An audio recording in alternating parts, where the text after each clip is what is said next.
The next several lectures are going to deal with a specific state of matter, this state being the gas state.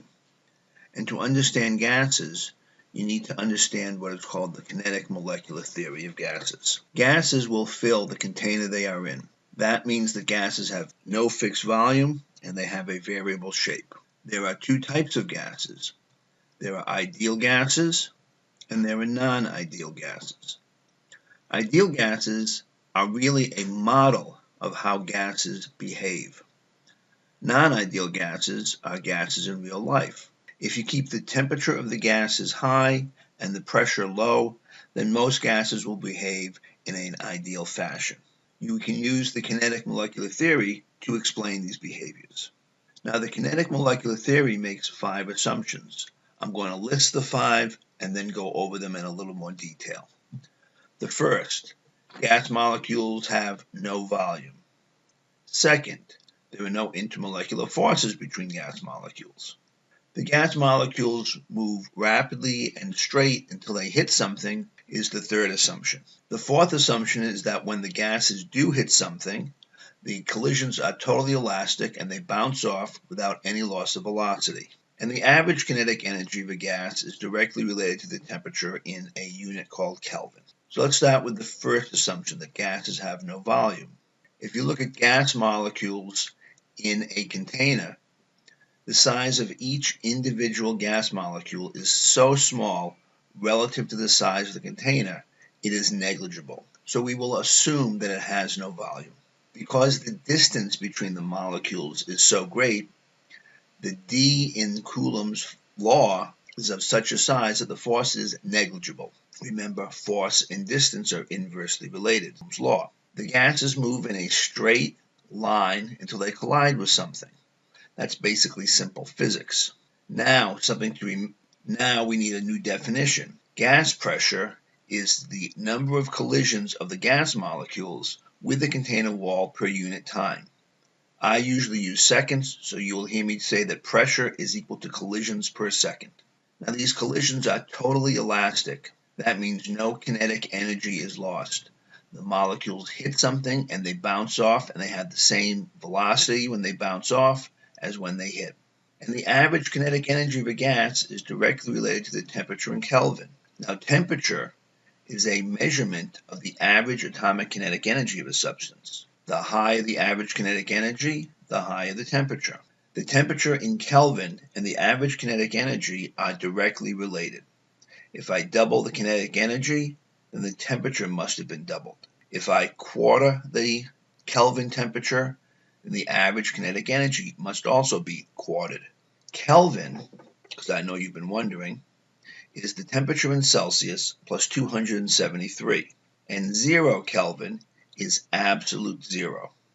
At the same temperature, all gases have the same kinetic energy.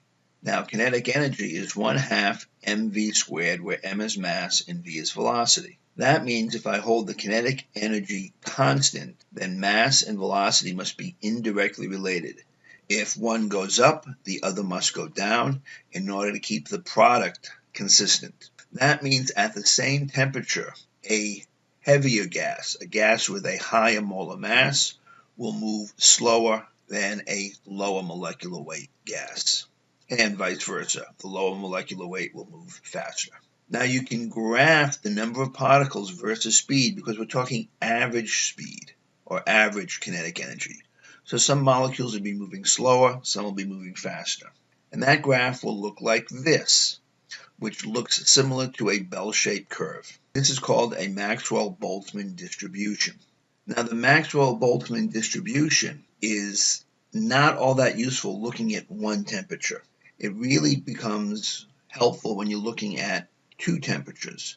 In this case, the blue is cold and the red is hot, obviously relative temperatures. If you look at a specific speed, you want to know how many molecules are above a certain speed, you look at the area under the graph to the right of that line. And it's obvious here that the area under the blue curve is less than the area under the red curve. So at those two temperatures, more molecules of gas have the speed you're looking for or higher. Under the hot temperature, than the cold temperature. And Maxwell-Boltzmann distributions are used throughout the course in several different instances. So to review, there are 5 assumptions in the kinetic molecular theory. Gas molecules have no volume. There is no intermolecular forces between the gas molecules. The gas molecules will move rapidly and in straight lines till they hit something, then they collide in a totally elastic manner. And the average kinetic energy of a gas is directly related to the temperature in Kelvin. Gas pressure is the number of collisions of the gas molecules with the container wall per unit time, collisions per second. Temperature is a measurement of atomic motion, therefore kinetic energy. Kelvin is the temperature in degrees Celsius plus 273. 0K is absolute zero, and just for the record, this temperature, based on the laws of thermodynamics, can never be reached. At the same temperature, all gases have the same kinetic energy, which means at the same temperature, higher molar mass gases have a slower velocity than lower molar mass gases. We graph out the average speed or the average kinetic energy, and you end up with what's called a Maxwell-Boltzmann graph or a Maxwell-Boltzmann distribution.